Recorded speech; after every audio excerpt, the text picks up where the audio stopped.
All right, what is going on, everybody? I am Evan, SoCal Ball Nerd. This is the TSA Betting Collaboration Show. It's March Madness. We are down to 16 teams. We got the Sweet 16. We do got a double-digit seed in there. We do have some seeds ranked lower than fours. We've talked about a seed lower than four making the Final Four 13 straight years. So will that trend continue? Going to bring Iggy in here. We're going to break down these Sweet 16 matchups that we got going on starting on Thursday. We'll get into the Elite Eight for the weekend, and we'll have a Final Four set before this time next week. Iggy, what's going on, man? Hey, man, not much. Glad to be here. It feels like it came upon us quick. I remember when it ended, I was like, man, we got to wait till Thursday to get some more March Madness men's action. And here we are. It's going to be literally by the time I get off of work, it'll be going. So it's going to be fun. It's going to hit us quick. Seems like the most memorable games kind of come from the Sweet 16 and the final round, So I'm very much looking forward to it. How are you doing, man? I'm doing well, man. Ready to get into these games, ready to get back to it. I mean, tomorrow is what's going on, Daniel. Thanks for joining, man. MLB opening day, but, going to be some madness going on. I'd say it's pretty cool, man. Padres have a opening day at Petco at 1 o'clock. They're doing a live watch party. The UConn SDSU game starts at 4:39, so it goes right into it. Pretty cool day locally here in San Diego for about a 8-hour sports fest of opening day and the Aztecs. In another Sweet 16, man. Say what you want about UAB, Yale. Auburn couldn't beat Yale. SDSU absolutely destroyed them. But here we are, right? We'll start in that East region. We got UConn. What's going on, JC? We got UConn. I was going to say real quick before we just jump into it. I had one of my students was from San Diego today in the lessons, and they informed me that the Aztecs built a football field where the Chargers used to play, but they demolished that building. Is that correct? Yeah, so they demolished. When I was there last year during the tournament making those videos, what was behind me where was the arena was also the new football field, which is Snapdragon Stadium, which looks like, just it's smaller. It looks completely different. It's very interesting driving down that freeway, not seeing Qualcomm Stadium there after, 30 plus years of growing up with that. But because that was a big stadium, right? That was massive. Yeah. I mean, the whole thing was huge, right? It was old school, right? So it was all the way up. It's not like nowadays where you can see through everything. Right. It was old, bro. It was a piece of junk, but it was, man, rusted pipes. I mean, they hosted Super Bowls there, though. I mean, I believe the Broncos beat the Packers there. I know that there's been Bro, that was 25 years ago. 26 years ago. It was getting old probably then. That was the last time they had, a big event there. And man, yeah. So it's a cool stadium, man. It's a cool college spot. I mean, it's wide open. It's beautiful. It's San Diego, man. I mean, it's quite a nice place. But yeah, it's a little bittersweet when you know that it's right on the grounds of the former Chargers homelands, and there's no football team here at the NFL level. So can't get too far down the rabbit hole. Just enjoy it for what it is. Beautiful thing for the Aztecs. They needed their own stadium, and there's no team here to take it from them. So, but football not the highlight of San Diego State by any means. I figured that. Right. Yeah. It's I figured that the basketball stadium was really good, but I just thought that was interesting. Like, I can't believe they destroyed the stadium to build one back, but I do get it, and just, the house that LT built gone. So just mixed emotions about it all, but thank you all for being here. Please just click the like, click the subscribe. If you haven't subscribed to the Sports Affiliation, we're all about inclusiveness, positivity. So that's something you like, sports. We talked about football, baseball, and this is a March Madness show. So we love all sports over here. So just come hang out with us and have a good time. And, we got the bracket going as well. I believe we're both tied for 17th in that bad boy. Not looking so good, but man, it's been a lot of fun. A lot of people I see at the top with the chance to still win it. But let's get down to it, man. Let's break it down. Let's go ahead and start with, like you said, where you wanted to start at, and we'll just keep going from there. Yeah, man. I mean, let's start in the East region where the Aztecs, right? Fifth seeded Aztecs, highest seed in the Mountain West. Some thought that was an issue, but here they are. They get UConn, the number one overall team, the best team in the country. They look the part as the best team in the country. They haven't had an issue the first two rounds either. And they're 11-point favorites in this matchup. They're a team that's won 8 straight tournament games by double-digit points. They've covered the spread in 11 out of the last 13. They've won 23 of 24 games. They're a better basketball team than the national championship team of last year. So what do the Aztecs have to do to win this game? Can the Aztecs win this game, or is it just as simple as UConn rolls? I mean, yeah, it's kind of like you talked about. I mean, they're both great teams. Talking about a rematch of the finals last year, I feel like that hasn't happened too many times in the history of the March Madness, particularly in the Sweet 16. I mean, I know for sure it's happened, but I just, it's been a while, at least it seems like. And yeah, San Diego State, they do everything well. The problem is UConn does everything a little bit better, man. Like you talked about, they can shoot deep. They have everything that, as far as like great guard play, the big man, the coach that's been there, done that. So there's not really a flaw or a kink. Winning double digits in their last 8 tournament games. That's insane, dude. Not just winning double digit in 8 in a row. That's that's kind of really hard to fathom when you really think about how much they're really dominating everybody that they've played. Sweet 16 could be a different story. I do have the spread, but I don't have it up in front of me. But it was right about that, wasn't it?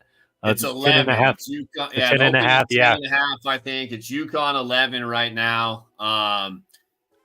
Yeah, I mean, do you have a play on this game? Are you going either way or just a lean? What do you think? I mean, well, see, I still have 10 of my survivors left for the survivor pool. And part of me wants to take them right now. I feel good about them winning this match. But then if they keep winning, I'll lose that survivor eligibility. So this is where it starts getting tricky for all the others in the survivors. I do think UConn wins, as much as I don't want to say it, because, I was on San Diego State last year, just like you were on my Nuggets, So we were able to, reciprocate that. But I was watching a lot of Mountain West basketball to close out the season. I was like, man, that's a good team. That's a good defense. I mean, yeah, they've lost some players, but the core of it's still there. The coach is there. The guard plays there. It wouldn't surprise me if this is closer than what people think it is, even the bookies. Yeah, I mean, SDSU belongs. I think UConn is just very good. They're that much better. And if they don't beat themselves, it's going to be hard. And if they get out to a lead, man, the Aztecs, if they're forced to shoot from 3 from behind, could be a long day, man. Ladie has been phenomenal. Running into a different animal here in UConn, though, that can bang down low. I mean, he will fight. He will claw. What's going on, Wendy? Thank you for joining us. He's going to bang, man, but the matchup is much tougher here against this UConn team. Lamont Butler, Micah Parrish, they're going to have to just knock down threes from the start and find a way to keep it close. I don't know if they can do that. If they do, they have a shot. I just think they either somehow control this game where UConn just plays terrible and the Aztecs shoot the lights out, or UConn pulls away. I don't think they take their foot off the gas. They took their foot off the gas against Northwestern. They gave up 18 points in the first half, and they cruised. I'm pretty sure Coach Hurley at halftime, if they're up 7-8, he is going to make sure that this team puts their foot on the gas, right, and not give the Aztecs, a national champion runner-up, any room to breathe, right? No offense to Northwestern, but I just can't see that. And I think if I'm playing this game, and I'm not, because I'm not going against my Aztecs minus 11, but I think UConn has to be the play. And if you're having fun with it, then, hey, I think a sprinkle on the Aztecs is fun because it's plus money and it's the bracket and it's March Madness. And if it happens, you're like, cool, I put a play on it. But you got to be – that's a real fun, real small kind of deal there. I'll be pulling for them, but like I said, UConn minus 11 is sadly the play here if you're asking me the question of that. So hey man, you got to be honest, particularly when you're betting. You don't always have to bet against your team, but you don't have to bet with your team in every match they are in. Okay, moving along, man, let's go ahead and jump over to Illinois at Iowa State. What are your thoughts on Terrence Shannon? Is that the end all be all of this match, or is it really truthfully strength on strength, and we're going to see who comes out ahead? I mean, you look at Terrence Shannon, the guy's just been a scoring machine, right? He's averaged 27 in the last 14 games since he came back from the suspension that he served. I think he's dropped 30 plus in 4 of the last 5. He's a pure scorer. Possibly he's one of the best in the nation. He probably is the best left in the tournament. And we've seen Iowa State struggled against guys that can score the basketball, though they collectively are a good unit, right? Number 1 in defense across the board in the country. Terrence Shannon is the real deal. And, I mean, it makes me think Kemba Walker type vibes, right? Every time I think of a player like this, when you have a guy that can single-handedly take over the game, it's going to be tough. And I think he is the difference maker, but I think we talked about this in the very first show. Illinois' defense, to me, is the difference maker. If they can just contain Iowa State, who struggled offensively, I think they match up. They have the size. They have the athleticism. They're a tough matchup for Iowa State. And I don't know if Iowa State has the wherewithal offensively, although they've played well these first 2 rounds. And so for me, it comes down to that. Can Iowa State make enough shots, and can Illinois play enough defense, right? I think they'll both do what they do well. Who does the thing they don't do as well a little bit better? Okay. Yeah, so somebody has to be able to counter that, right? Like you said, and you talk about the size of Illinois. It could be an issue. They can bang, like Iowa State banged with Houston, a pretty big team, went through the Big 12, but Illinois in their own right has had to go through some great teams to get to where they are. Big Ten basketball sometimes as well, playing a lot due to the regionality of it. I don't know. I don't know how this game is going to go. I think this is one of the tighter games of the Sweet 16, to be honest. I wouldn't be surprised if Illinois won. I wouldn't be surprised if Iowa State won. I just don't think this game is going to be very high scoring. I think let's try to pull it up real quick with the screen. I don't know if you'll be able to see it, but I'm going to try to find it for us. It's 146, which just like the games last week, it seems like that's kind of the go-to when they get to this area. But the UConn game's a little less. The Alabama North Carolina game obviously going to be more. Even the NC State Marquette game more. So it is one of the I don't know, the Duke Houston pretty low scoring. I don't know. I think it's going to be under that. I do, because I do think Iowa State will play some shutdown basketball defensively, at least a 5 or 6, if not 7-minute stretch of a half. I do foresee that happening, trying to control the pace of the game, run the offensive play clock, play some good half-court basketball, essentially. So I do think the 146.5 is in play as well. Yeah, I think if it goes over, it's probably good news for Illinois just because they're the offensive team. I mean, Iowa State wants it to be ugly. Although Illinois is the 4th best rebounding team in the country, Iowa State does give up offensive rebounds, but it's because they force teams to take a lot of bad shots and a lot of bad shots from deep. And when you take deep shots in basketball, the ball goes off the rim, and that equals offensive rebounds. I think that stat can be a little misleading. For Iowa State, I don't think it's as much of a deficiency as you would think for some teams because of the way they play defense, because those offensive rebounds create more deep looks. That's what teams do. They get the rebound, they go back out. They get the rebound, they go back out, and they continue to miss, right? And if Iowa State can do that, if it's under, I think I would lean Iowa State. But, man, it can go either way. And in a game where it can go either way, and I do have Iowa State, in most of my brackets advancing here, I thought Illinois might get upset, but when I look at this matchup, they have the difference maker. It's a tight game. I think I got to go with the pure score, and I think I give Illinois the edge here. I think they're plus 1.5. But if I would just take them straight up. I mean, just take them to win at that point, man. If they lose by 1, so be it, man. But I think this is going to be a hell of a game. I mean, quite a opposite in that region. And what a region, man. Those 4 teams. You had Auburn, who we thought could make a run. You had the Cinderella possibly and Drake that got upset. The East region, but we've got an 11-point spread and then almost a pick 'em, right underneath it. It's going to be a dogfight to see who advances to the next round. And I'm sure UConn, if they're sitting there, they hope these guys just beat the crap out of each other. Yeah, it's going to be an interesting bracket for UConn to go through what I'm not saying Northwestern. I mean, whatever. But having to take down possibly San Diego State, then having to take down one of these two teams. I mean, it's not going to be easy. It's going to be a well-defended title if they can make it to the Final Four after that. Just my predictions on it. So you got Illinois, Iowa State. Who's your winner of that game? I got Iowa State. I'm tilting Iowa State. Okay. So UConn and Iowa State. Yeah, there we go. I guess I'll ride with you on Iowa State because my brackets want that too. So we'll go. if we're building this together, we're going to go UConn, Iowa State to come out of the East to go into that Elite Eight. So that brings us down into the West where we've got number 1 seeded North Carolina versus 4 seed Alabama, who just has found a way to stick around, right? They found a way to put up 109 in the first round against Charleston. They found a way to contain Grand Canyon, who did not shoot the ball well in the first half. Tried to fight back, man, and I really thought that Grand Canyon team would expose this bad Alabama defense, especially after they played so well against a top defense in St. Mary's, a top, second fewest points per game in the country, and they put up 75 on a team that gives up 58. Then they play a team that's been giving up 90 plus, and they just couldn't do it. But they held out. They held Alabama to a pretty low scoring game relatively. And I don't know if that was. They just couldn't score the rock, man. They couldn't score in the first half of the game, And it is Alabama. They're the last SEC team left, correct?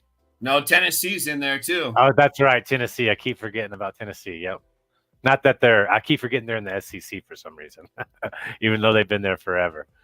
They're there, man. They are there on the other side of the bracket, So I guess, you could see an SEC matchup. I don't think Bama's getting that far. I'm a believer that Bama's defense, like Kentucky's defense, was their downfall. It's just a matter of time. For me, it's this matchup. I mean, do you see this game differently? How do you see this one playing out? Man, yeah, I'm with you. UNC, I had a free bet given to me. I placed it on UNC to win it all, getting me a unit back. Not bad for free money.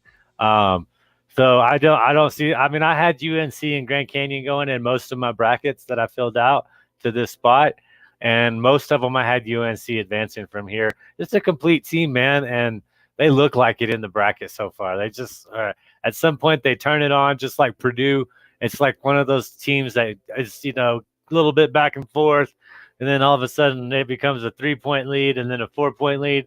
And then all you know is before you know it, it's a 12 or 13-point lead in a matter of like 2 minutes. And that's just how I see UNC too. I think they're going to be a tough out for the rest of this bracket. Just want to say thanks everybody for hopping on and watching. If you have any comments, try to get them on the YouTube, or if you're watching on Twitter or X, try to leave the comments there. We'll try to get over them too before the end of the show. But yeah, dude, I respect Alabama. I think I had a little bit more respect for them coming into this tournament than you did. Quick, score a lot of points, but I think they're going to get outmatched versus UNC tonight. UNC will kind of slow them down just as well as Grand Canyon did, but UNC's got scores at multiple levels, man. You can't shut them down by just shutting down their best player. So. Yeah, I mean, you know me. I've been on UNC from the get-go. They're my national champ, and they look like it, man. That second half against Michigan State, they showed who was boss in that game. And Alabama, hey, they can score the rock. This team plays at the highest tempo in the country. But North Carolina, they play at the 35th highest, rate in the country, and they can score the rock. Alabama's 353rd in points allowed in the entire country. 353rd. There's 352 colleges that give up less points per game. Man, RJ Davis is the real deal. I know they played Wagner in the first round, but listen, these are good basketball teams. Wagner's one of the best teams in the country at slowing down guards in transition. And RJ Davis had his way. He continued to play well in the second round. Alabama gives up plenty of threes. I think that Bacote down low, kicking it out to RJ Davis. If it's back and forth, North Carolina has just as much, if not more, firepower overall, although Alabama leads the country in made threes. But as a unit, North Carolina is better. And defensively, North Carolina is pretty good against the three ball. I mean, teams barely shoot 32%. They have the speed. They have the quickness to get out to the perimeter. I want to say that I don't think this game's close. And if it is, North Carolina still finds a way to pull away at the end. But I wouldn't be surprised if this is a 15, 18-point win for North Carolina if they play defense. They're, to me, that much better. They're focused. And just don't take the foot off the gas. Don't let that Michigan State win be, okay, now we're here. They got to play the way they played that second half. But just like I did with Michigan State, I went to UNC, laid the 3.5 immediately. Hopefully it works out the same way it did against Sparty here against the Crimson Tide. So looks like we're both on North Carolina for that one. Another good game down low, I guess. We've got the number 2 seed Arizona against, I don't know how many teams had this. They are a 6 seed. They did have a good season, but I don't think a lot of people were talking about. I know we weren't talking about them. Clemson is on the other side of this. They've looked great. Like you said, 9th in offense efficiency.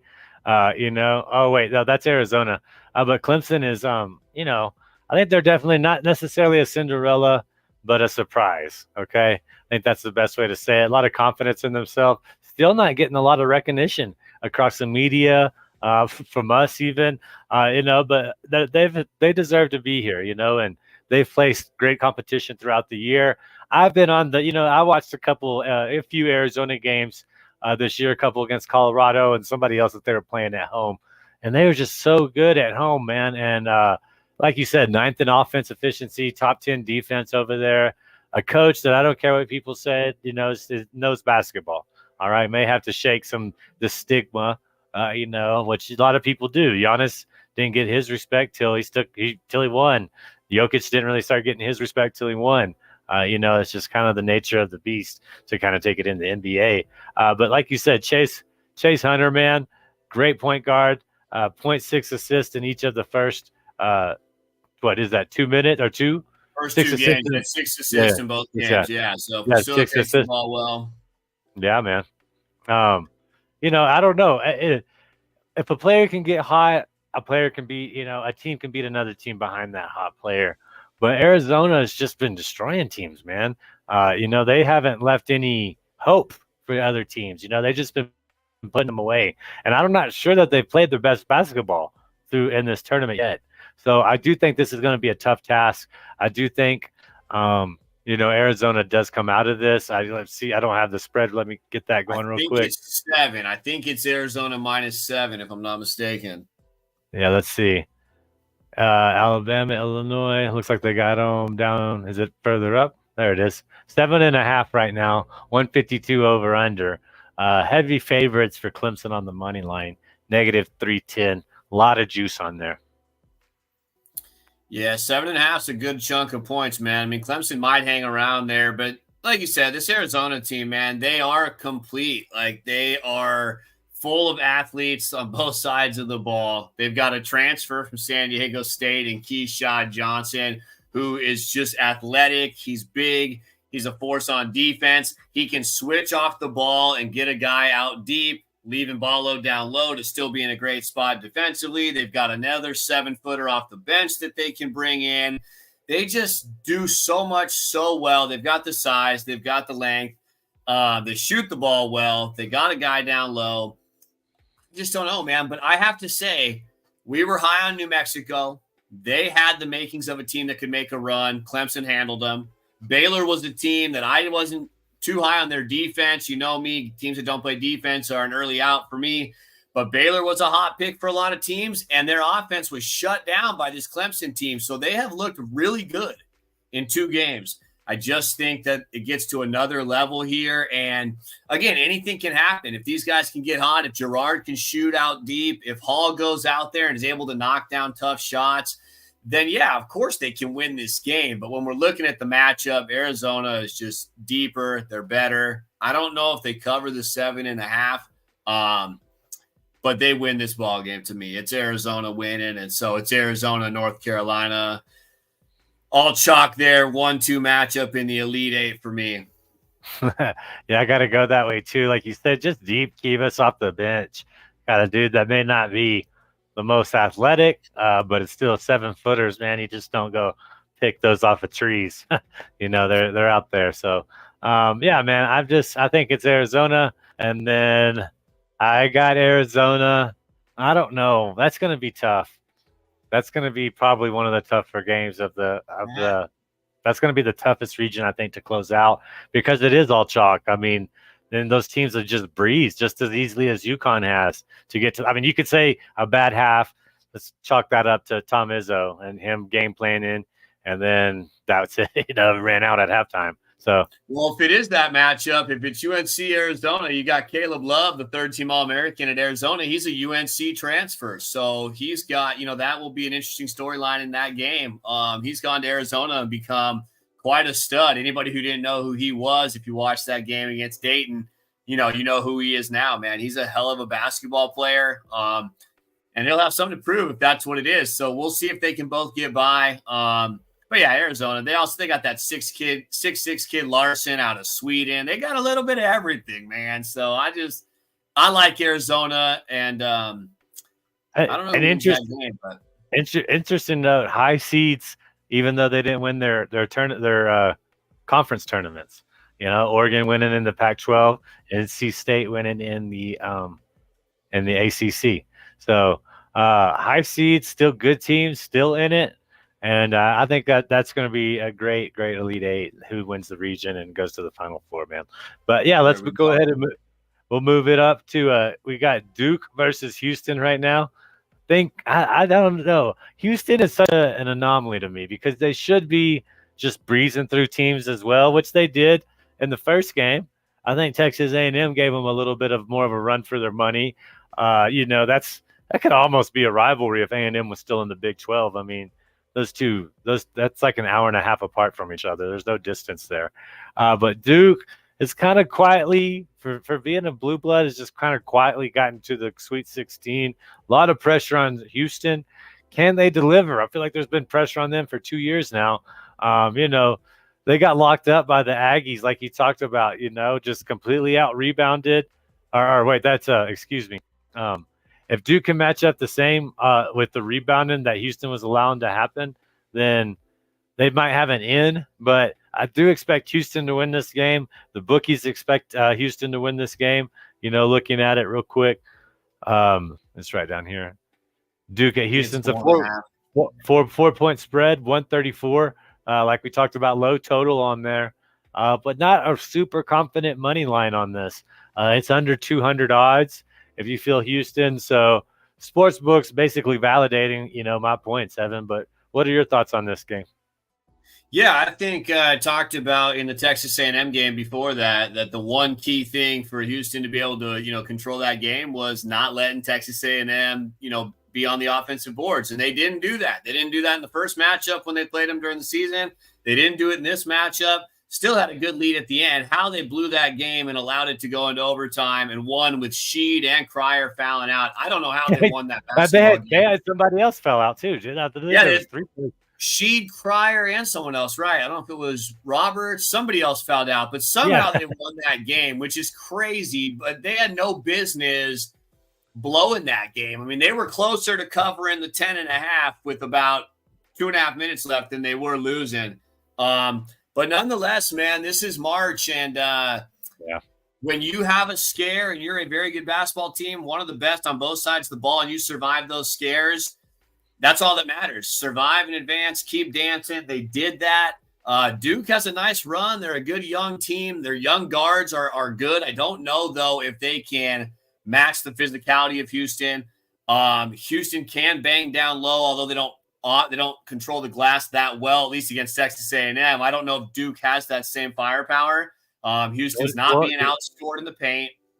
They're just. Do you think Duke can score 10 threes again? And right, 10 threes in both games. And against James Madison, here's what James Madison did in the first round. They turned Wisconsin over 20 times in that game, 7 times in the first, 8 minutes. They didn't do that to Duke. And for a small school like that, who plays a wonky style, great run to win a tournament game for JMU. Mad respect on that. But they just couldn't play their game against Duke. Duke took them out of that early. It was never close. No real battle test there. But, hey, 2 wins. They've been there. I just think Houston is a better basketball team. They're tested. I think they're ready. I just don't think Duke has the matchup like Texas A&M did. I'm okay laying the 4 here. My one concern would be Houston missing free throws at the end of the game. but Yeah. I think I'm okay laying the 4 on Houston. I also wouldn't mind maybe like a Houston, Arizona, 2-leg money line parlay. Keep those points for Zona. Take a 2-leg Houston, Arizona is a nice little deal, I think. Yeah, I like the 4 because if you get the push still, so if it is just 4, some missed free throw, late second, easy bucket, takes it from 6 to 4 and time runs out, you're not losing it all. You don't have to have the 5. So I think I'll go with you there because I do feel Houston will win this game. It's just, it's a bad sign when you can think of so many possibilities of why the team hasn't been playing well and if it's going to continue, essentially, So I don't know. It's ultimate red versus blue battle here with Houston and Duke. What's crazy too is they held Texas A&M's best player to like 5 of 26, and they still somehow let them tie the game, right? I mean, it's bizarre, but I just think it was that instance, right? That's that game. This is a new day. I think, we're starting 0-0. I don't think they let Duke do that same thing, but that's why we played the game. They got a little lackadaisical, man. I'll tell you what, a team that has not been lackadaisical is North Carolina State, man. NC State has just been blowing through people, dude. Do you think that continues against number 2 Marquette, or is this where it stops? They seem pretty confident in their post-game interviews. I think they're playing good basketball. I mean, they beat UNC. I mean, they ran through the tournament, the conference tournament, that is, and now they find themselves as, I would say, this is the Cinderella team of the Sweet 16.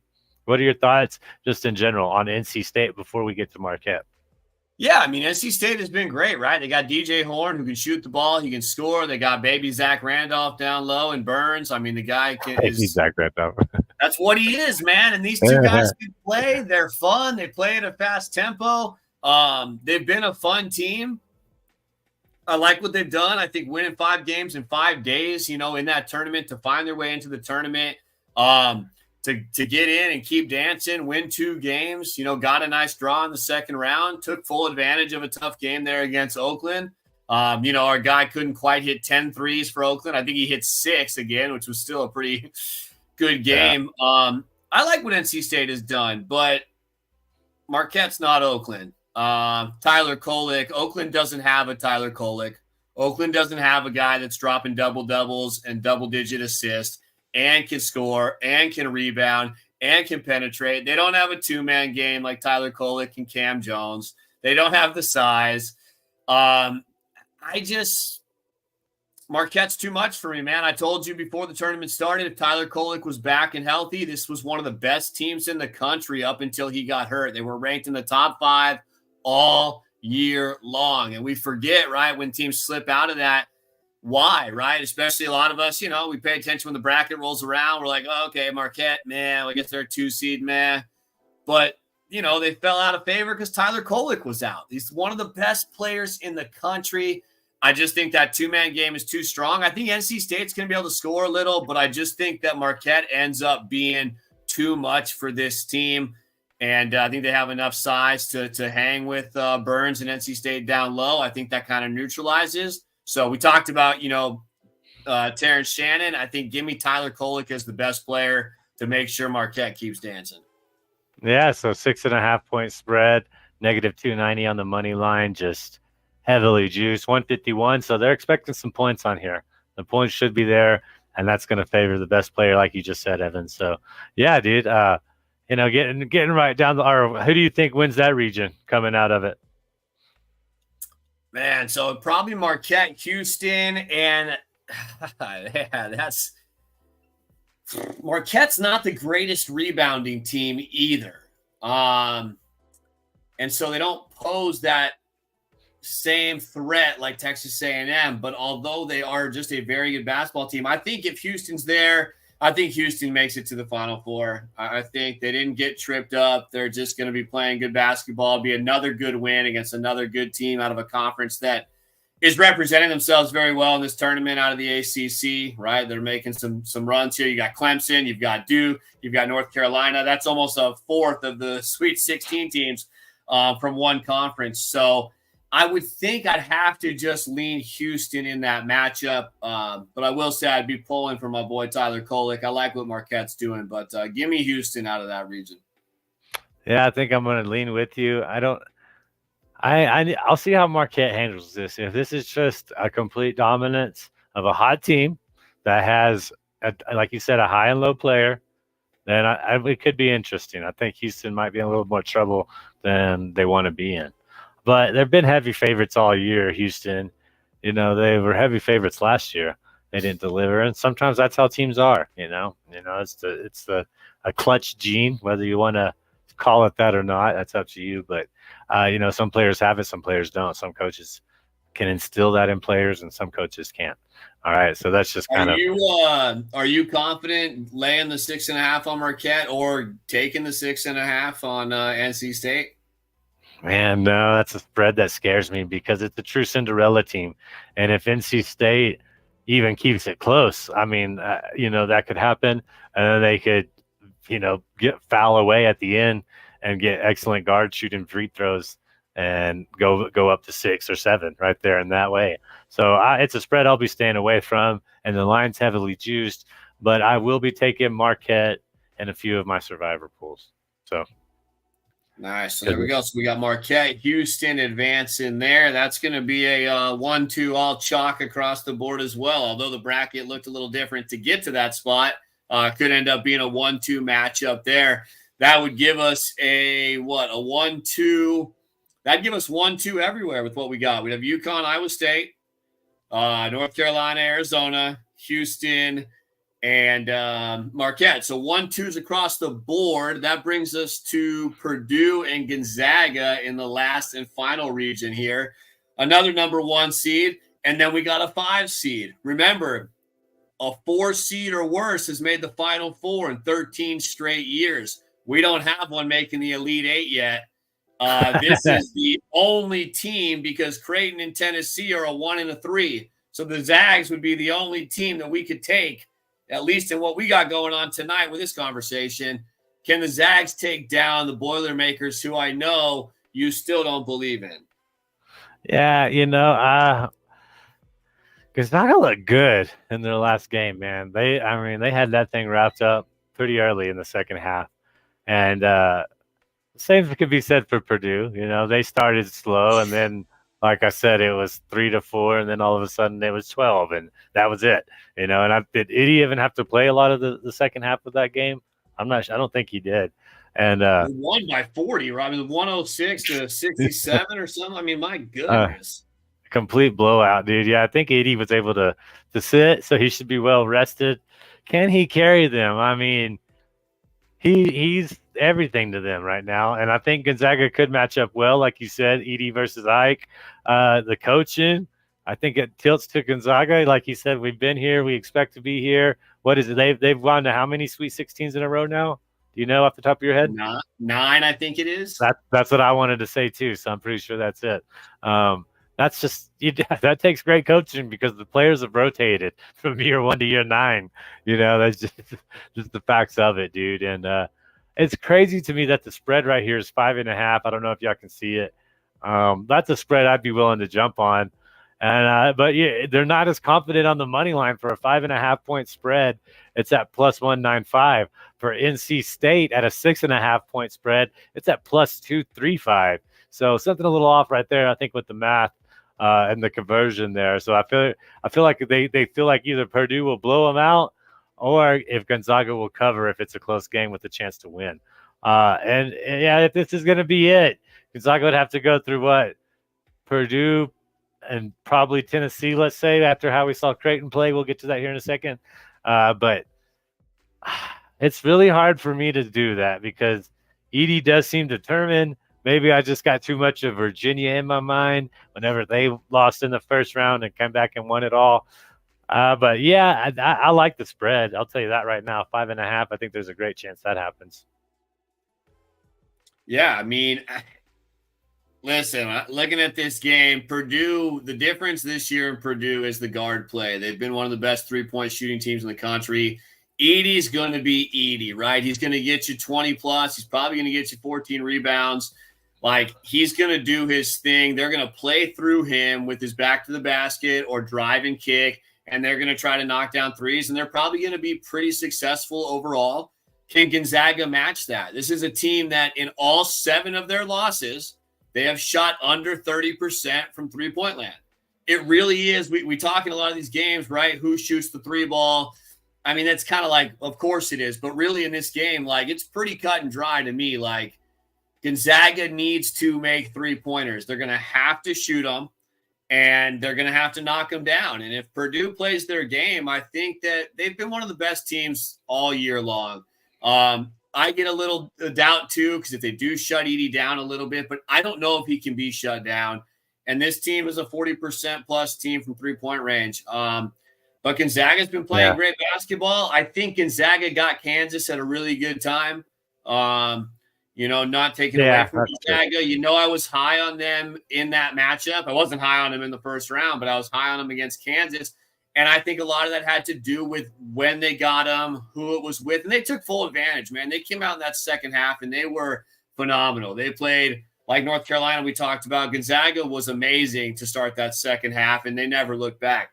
I don't know if they can do that here. I think they have a little bit of a lead in the transition game. I think they can get out and move the ball a little bit. I think they want to do that, get up and down the court, find a way to get some easy buckets in transition, not have to rely on kicking the ball out and making a bunch of threes. I think that's going to be a big play there. But listen, this team is well coached. They're going to find a way to rebound. They're going to find a way to be, schematically right in the game, strategically.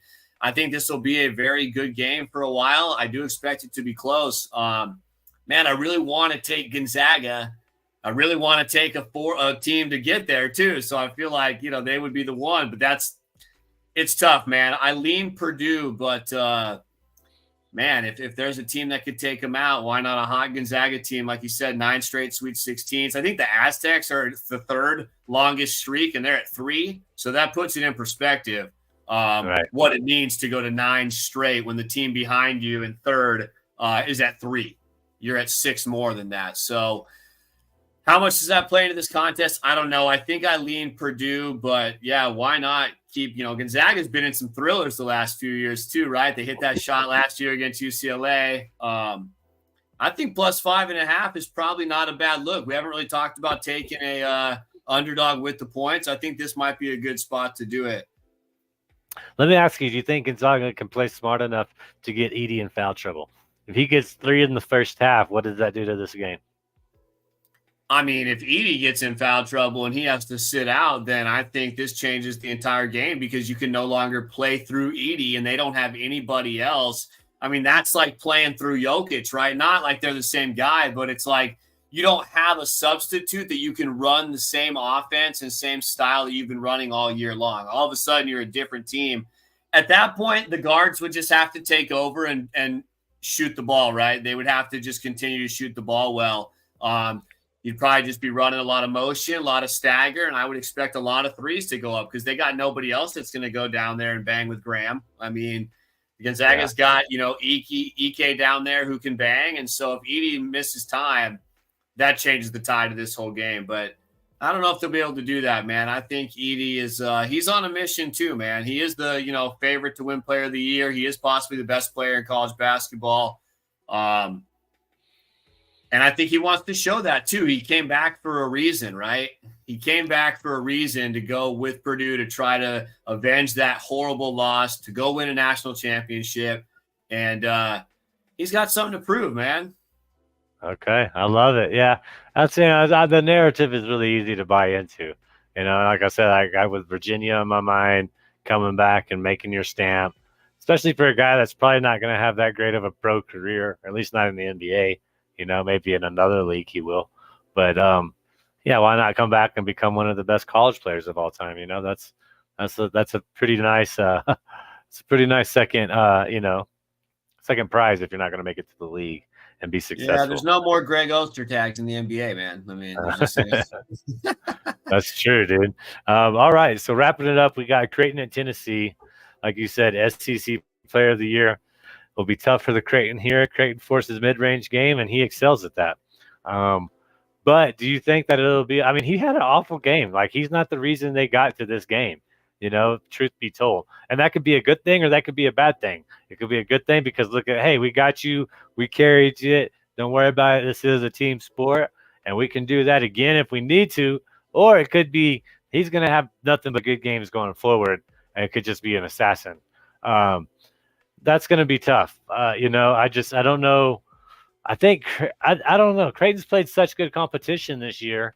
It's not like they're going to be playing above their level at all, But they looked pretty terrible in their last game. I was really surprised they made it. And I don't know if they're going to be able. If they, what was their? I don't have their shooting percentage in front of me in their last game. It had to have been 30, low 30s. I mean, they were missing everything. So. Yeah, that's what they do, right? They want to shoot the ball, but they did have 4 guys, score 18 plus. I mean, they're balanced. That's the one good thing is they're very balanced. They're hard to match up with. And this Tennessee team that is, top 5 in defense, I don't know if they match up as well against Creighton as they do some other teams. Not every team has a 7-footer like Kalkbrenner, who's bigger than, I do on Tennessee. Like that's going to be a matchup that favors Creighton. They've got Nemhart, Nemhart, yeah. Or that was, I'm sorry, he's with Gonzaga. I apologize. Yeah. We've got trying to remember his name. Can't off the top of my head. But they've got 3 other scorers on that team, right? That add to Creighton's game. That I don't know if Tennessee has enough firepower, right? If Dalton Connect, I think, can have a good game, but Tennessee struggled to score against Texas, man. Like they almost lost that game, even though they were in full control because their offense didn't show up. And this Creighton team, another Big East team, only 3 Big East teams in the tournament. But guess what? All 3 Big East tournament teams still stand. And I think that tells you about the top heaviness of that conference. This Creighton team, again, I go back to, efficiency rankings. They're top 20 on both sides of the ball, and here they are. So they can play defense too. They're better defensively than Texas. They're better offensively. They're going to be a matchup problem here, man. And I have Tennessee, against North Carolina, in my main bracket. I also have a future that I laid a couple months ago on Creighton. So I'm more than fine with Creighton winning the whole thing because they were plus 4,500 at the time. And it's one of those teams that you could see, right? They're not a dark horse sleeper to make a run because they're a 3 seed, but they're a dark horse championship team. Once again, the lack of depth outside of those 5 guys. You talked about foul trouble with Iggy. If Kalkbrenner or one of these guys gets into foul trouble or they're able to, get the guy that's on Connect, I can't recall his name off the top of my head, but if they get him, the guy that's going to be guarding Connect, Schybrenner or what's his name on Creighton? I think he's going to be the guy that can guard him, has the length. But if they can get any of those guys in foul trouble, Creighton doesn't have the bench. That's where Tennessee's defense and their rebounding, I think, would come into play. They want to ugly it up, contest Creighton shots. And if Creighton can make the 3 ball, we're back to that. I mean, they like to shoot the 3. They live and die by it. If those 4 guys score 18 plus, I think they got a really good chance to win this game. 144 on the over-under here, plus 124 on Creighton, negative 148 on Tennessee with a 2.5 point spread, negative 110 for each of them. Which game's going to be closer? Creighton at Tennessee or Iowa State at Illinois? Oof, that's tough, man. And then, hey, Creighton's got the experienced coaching. Tennessee's got the Rick Barnes factor that we've talked about, right? So yeah, exactly, yeah. And how much does that really matter, right? But it does seem to come into play a lot of times with these teams. And I mean, they were able to get to the Sweet 16. So, again, he's a great coach. But, if the game gets tight, is it Creighton's experience in the tournament, right? A team that was, like we said, on the cusp of Final Four last year. I think that game's going to be close. They've got a few more weapons offensively. I don't know, man. I might have to lean Creighton in that game. Yeah, I mean, I'm going to tilt Tennessee. But if you want to go Creighton, I'm okay with it because otherwise, like you said, we're pretty much just 1-2 across the board coming down the Sweet 16. I'm with it either way. We need a Gonzaga. We need Gonzaga. We're going Gonzaga because we need a 5 seed. We need a 4 seed or worse, and then we're going Creighton. So just for the hell of it, we're going Gonzaga Creighton on that side because we got 1-2s everywhere else, Iggy. So yeah, thank you guys for tuning in. Got 100 more of you watching right now. Appreciate it. Like you said, just please like, please subscribe. We got great shows all throughout the week. But yeah, so okay, we'll get down to our Final Four. But just to recap the regions, we got UConn advancing to the Elite Eight, right? Or out of the Elite Eight. We got UConn versus Iowa State. We have UNC versus Arizona. We have Houston versus Marquette. Yep. And then Creighton versus Gonzaga, right? So that's what we're rolling with. Although we do think it could be Purdue, Tennessee, but we don't want 1, 2 in every region. So we're going to go for the underdogs on that one. And probably 2 of the underdogs we believe in a little bit more anyway, as we've talked through these games, right? I think they probably would be 2 of the picks we would pick if we had to pick 2 underdogs. Give me Mark Few, give me Creighton and that experience, right? Like, I'm good with that. Yeah. So good stuff, exactly. Man. Absolutely. And make sure when's our next show, Evan? Do you know you have it written down by any chance? Or I think we're gonna come on what are we doing, Friday night after the games or early Saturday morning? I don't think we nailed down, but I think we want to try to get on before those Elite 8 games if we can. Let's see. I mean, that's the goal right now. I think let's see, I got the bracket pulled up, not the schedule we have printed. I'd apologize for getting a little off cue here, but do you think that there's any like totals that you foresee just kind of being out there? On what, the total, the over-unders? Yeah. Man, it's just those are so tough, man. I mean, I feel like. Well, let me rephrase it. Do you think there's going to be a game where there's a team that's defense really comes out and makes an under hit? Because I guess that's what I'm getting to. I think Purdue could do it. Okay. Which would go against our Gonzaga victory. But, if we're talking about that, I think that Purdue can make this Gonzaga team that has shot the 3 ball. They didn't shoot it well last round. They have shot it well about the last 5 or 6 weeks of the season. But overall, like I said, there's been games where they haven't been able to do it. And I think Purdue might have enough to, keep them in check in another game where they struggle and can't really get that inside game like they were able to Kansas. So I think that could be one. And of course, I mean, you got to take the number 1 team in the country. If they can isolate, Terrence Shannon and not allow him to work his magic. Iowa State's been suffocating, man. I mean, what are they giving up? 60 points a game in the tournament so far. Number 1 defense in the country. UConn, San Diego State. I mean, I don't know how many points UConn's going to score, but I got a feeling that they probably keep the Aztecs pretty low scoring, man. I mean, I could see that game being, 75-59, UConn. I mean, I don't know. Okay. The Aztecs could definitely go under 60 points if UConn wants to come out and send a message. So, I mean, give me UConn, 136. Give me Iowa State. What is it? It's at 136, San Diego State, UConn. I think it's the lowest one. No, 134.5, Duke, Houston.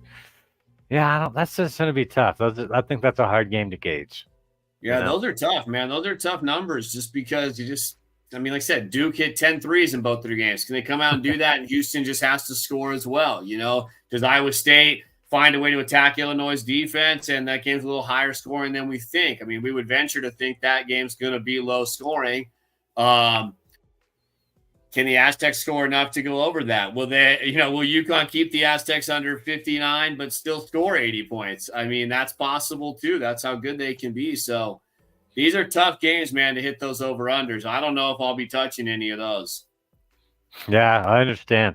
Well, that's pretty much all I have for the show today. Is there anything else you'd like to add or say to wrap up the show? Appreciate everybody joining in. I mean, enjoy the Sweet 16, Thursday and Friday. And then we'll be into the Elite 8, and we'll go from there. So much love to everybody watching. Keep following everything on the Sports Affiliation, man. Thank you, Iggy. It's a pleasure as always, my man. Can't wait till the next one.